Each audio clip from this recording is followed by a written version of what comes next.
Assalamualaikum warahmatullahi wabarakatuh. Perkenalkan, nama saya Rahma Samyati. Saya dari Prodi Pendidikan Ilmu Ekonomi, kelas konversi tahun ajaran 2020 dengan nomor NIM 18720705. Saya dari Universitas Pancasakti Bekasi Kampus D. Di sini saya akan membahas mengenai ujian akhir semester saya dengan mata kuliah yang saya tempuh dan saya ambil yaitu teori ekonomi makro. Dan dosen pengampu kali ini adalah Bapak Sujana, MPD. Jadi langsung saja sebelum memulai pembahasan dalam teori ekonomi makro ini, yang pertama kita harus mengetahui pokok pembahasan yang akan saya bawakan. Yang pertama mengenai bank sentral, yang kedua teori pertumbuhan ekonomi, serta yang ketiga ketimpangan dan distribusi pendapatan. Pokok pembahasan kali ini yang pertama adalah bank sentral. Bank sentral merupakan lembaga negara yang mempunyai wewenang untuk mengeluarkan alat pembayaran yang sah dari suatu negara, merumuskan dan melaksanakan kebijakan moneter, mengatur dan menjaga sistem pembayaran, serta mengawasi perbankan dalam menjalankan fungsi sebagai leader of the last resort. Adapun fungsi dari bank sentral yang pertama mendorong pengembangan sistem perbankan yang sehat, yang kedua melaksanakan kebijakan moneter dan keuangan, yang ketiga memberikan nasihat kepada pemerintah di bidang moneter dan keuangan, yang keempat melakukan pengaturan pembinaan dan pengawasan perbankan, yang kelima sebagai bankers bank, serta yang keenam memelihara stabilitas keuangan nasional, dan yang terakhir yaitu melancarkan pembiayaan pembangunan ekonomi. Di dalam fungsi bank sentral ini harus dilaksanakan karena semuanya berkaitan dengan bagaimana fungsional si bank sentral tersebut. Selanjutnya ada definisi dari pertumbuhan ekonomi sendiri. Pertumbuhan ekonomi merupakan proses di mana terjadinya kenaikan produk nasional bruto real atau pendapatan nasional real. Pertumbuhan ekonomi terjadi bila adanya kenaikan antara output per kapitanya. Tujuan dan tugas pokok dari Bank Indonesia.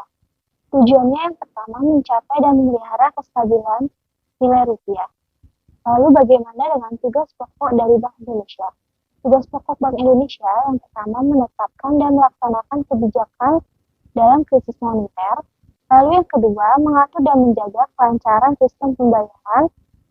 Serta yang terakhir adalah mengatur dan mengawasi bank di seluruh Indonesia.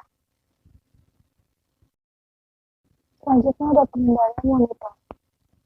Yang pertama, kebijakan operasi pasar terbuka, yaitu kebijakan yang diambil oleh bank sentral untuk menambah atau mengurangi jumlah uang yang beredar di masyarakat dengan cara mengeluarkan sertifikat Bank Indonesia SBY atau membeli surat harga di pasar modal. Lalu ada kedua, kebijakan diskonter. Kebijakan diskonter ini adalah kebijakan yang dilakukan pemerintah untuk mengurangi atau menambah jumlah uang beredar dengan cara mengubah diskonto pada bank umum, menaikkan tingkat suku bunga agar masyarakat tertarik untuk menabung. Lalu yang ketiga ada kebijakan cadangan kas. Di sini merupakan kebijakan yang dilakukan bank sentral untuk menaikkan atau menurunkan cadangan kas rasio atau penetapan persentase sejumlah uang nasabah yang tidak boleh dipinjamkan. Lalu yang terakhir ada kebijakan kredit ketat. Merupakan ketetapan kredit yang dilakukan bank umum yang didasarkan pada karakter KDP, kolateral, kapital, dan conditional economy. Selanjutnya ada definisi dari pertumbuhan ekonomi sendiri. Pertumbuhan ekonomi merupakan proses di mana terjadinya kenaikan produk nasional bruto real atau pendapatan nasional real. Pertumbuhan ekonomi terjadi bila adanya kenaikan antara output per kapitanya. Lalu ada pun tren pokok dari pertumbuhan ekonomi. Di sini ada tren pokok dari pertumbuhan ekonomi. Yang pertama, penduduk berkembang tetapi pada tingkat yang lebih rendah dibanding dengan pertambahan persediaan modal-modalnya. Lalu yang kedua, tingkat upaya real naik dengan kuat. Yang ketiga, porsi upah dan gaji terhadap total pengembalian pada barang modal dalam jangka panjang bergerak lebih sedikit. Serta yang keempat, tingkat pengembalian modal dan di sini yang dimaksud tidak jatuh. Serta yang kelima, terdapatnya kenaikan dalam rasional modal per output. Yang keenam, rasional tabungan terhadap total output nasional stabil. Serta yang ketujuh, peningkatan pada produk nasional yang stabil. Bagaimana yang dimaksud dengan negara berkembang? Dan apa saja faktor dari pertumbuhan negara berkembang tersebut? Yang pertama, jika tingkat pendapatannya rendah sekitar 300 US dollar per kapita per tahun, maka bisa dikatakan negara tersebut adalah negara berkembang. Lalu yang kedua, jumlah penduduknya banyak dan padat. Di sini juga jika penduduknya lebih banyak dan padat, maka negara tersebut sudah dipastikan merupakan negara berkembang. Lalu yang ketiga, tingkat pendidikan rakyatnya rendah. Tingkat pendidikan rakyat yang rendah yaitu bisa dikatakan adalah di mana negara tersebut sangat minim atau sangat rendah dalam faktor pendidikan di dunia pendidikannya. Lalu yang keempat, sebagian rakyat bekerja di sektor pertanian pangan secara produktif. Serta yang kelima, kuantitas sumber-sumber alamnya sedikit serta kualitasnya yang sangat rendah. Di antara 5 tersebut faktor itu bisa dikatakan sebagai negara yang berkembang dan bukan negara yang maju. Selanjutnya ada faktor penggerak pertumbuhan ekonomi. Di sini ada beberapa elemen yang mengacu pertumbuhan ekonomi dalam penggerak pertumbuhan ekonomi. Yang pertama ada sumber daya alam. Di sini sumber daya alam sangat penting dalam pertumbuhan ekonomi karena jika sumber daya alam kita meningkat di suatu negara, maka pertumbuhan ekonomi juga akan meningkat di negara tersebut. Lalu yang kedua ada kualitas tenaga kerja. Kualitas tenaga kerja sangat mempengaruhi dalam pertumbuhan ekonomi sebab dengan adanya tenaga kerja yang profesional serta yang berkompetensi, maka akan suatu pergerakan dalam pertumbuhan ekonomi dalam membangun suatu negaranya. Lalu yang ketiga ada akumulasi kapital. Nah, di dalam tiga elemen ini sangatlah penting dalam penggerak pertumbuhan ekonomi di suatu negara. Selanjutnya ada ketimpangan dan distribusi pendapatan. Distribusi pendapatan atau income. Di sini jenis-jenis dari pendapatan ada labor income, meliputi upah atau wages dan gaji bisa disebut dengan salary. Di sini benefit serta berbagai jenis labor income lainnya merupakan property income, meliputi sewa, bunga tabungan, laba perusahaan, dan property income atau disebut juga sebagai laba perusahaan seseorang. Itu apa saja yang dipakai dari ketimpangan?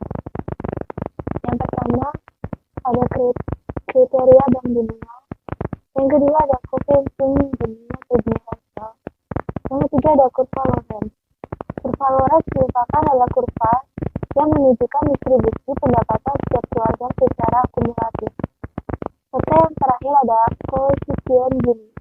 Merupakan rasio yang menunjukkan tingkat ketimpangan yang terjadi melalui analisis kurva Lorenz. Selanjutnya ada sumber-sumber ketimpangan. Ketidakmerataan dalam sumber-sumber ketimpangan memiliki yang pertama ada kepemilikan dari kekayaan sendiri, lalu yang kedua ada labor income. Karena dengan kemampuan dan keahlian intensitas kerja, bidang pekerja, dan faktor lainnya, lingkungan gizi buruk, serta tingkat pendidikan, dan sebagainya. Lalu yang terakhir ada property income, karena lifestyle saving atau kewirausahaan, entertainment, warisan, dan lain-lainnya. Adapun kemiskinan. Yang dimaksud dengan kemiskinan ini adalah di mana kondisi seseorang tidak memiliki cukup pendapatan utamanya untuk memiliki barang-barang kebutuhan dasar seperti makanan, minuman, pakaian, papan, dan sebagainya.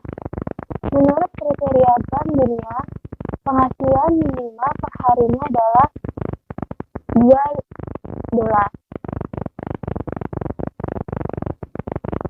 Jika kurang dari per harinya $2, maka bisa dikatakan orang tersebut di bawah rata-rata standar dari kehidupan.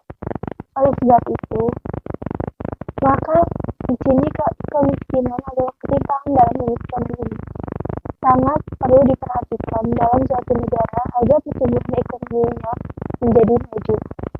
Jika suatu negara masih berkurang atau di bawah rata-rata, maka kemiskinan akan naik dengan sendirinya, dan kemiskinan merupakan faktor utama dalam ketimpangan di pertumbuhan ekonomi sendiri. Selanjutnya ada upaya dalam mengatasi peningkatan biaya hidup. Upaya dalam mengatasi peningkatan biaya hidup di berbagai suatu negara mempunyai beberapa upaya agar untuk mengatasi beberapa peningkatan biaya hidup di negara tersebut. Yang pertama, melakukan tambahan pekerjaan atau dengan cara membuka peluang perusahaan-perusahaan untuk pekerja-pekerja dan menambah para investor-investor ke dalam negara tersebut agar tidak adanya kekurangan atau pengangguran di seluruh dunia. Lalu kedua, menambah modal usaha.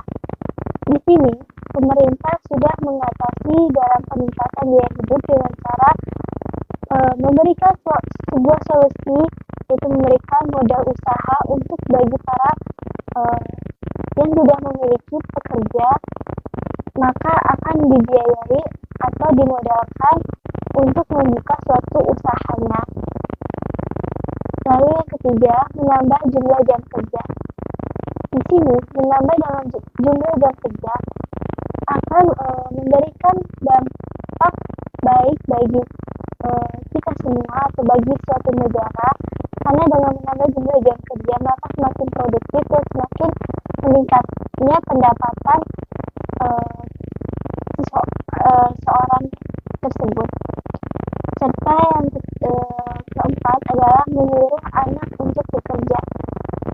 Di sini sangat diwajibkan di berbagai seluruh dunia atau seluruh negara menyuruh untuk anaknya untuk bekerja, karena jika di dalam suatu keluarga tidak ada yang bekerja atau anak tidak bekerja, maka standarisasi dalam kehidupan akan menurun. Dan upaya dalam mengatasinya tersebut adalah dengan cara di dalam suatu keluarga harus ada yang bekerja. Lalu yang terakhir ada menyuruh ART lain untuk bekerja. Menyuruh ART lain untuk bekerja yang dimaksud adalah untuk pemilahan, untuk pengambilan kembali asisten rumah tangga agar tidak adanya pengangguran dan menekan pengangguran yang ada saat ini. Sekian presentasi yang saya bawakan kali ini. Kurang lebihnya mohon maaf bila ada kesalahan dalam penyampaian kata-kata atau pengucapan yang saya berikan. Semoga materi yang saya berikan kali ini sebagai bentuk bahan ujian akhir semester saya dapat memberikan sebuah informasi serta menambahkan ilmu bagi kita semua.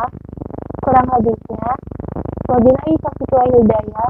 Wassalamualaikum warahmatullahi wabarakatuh.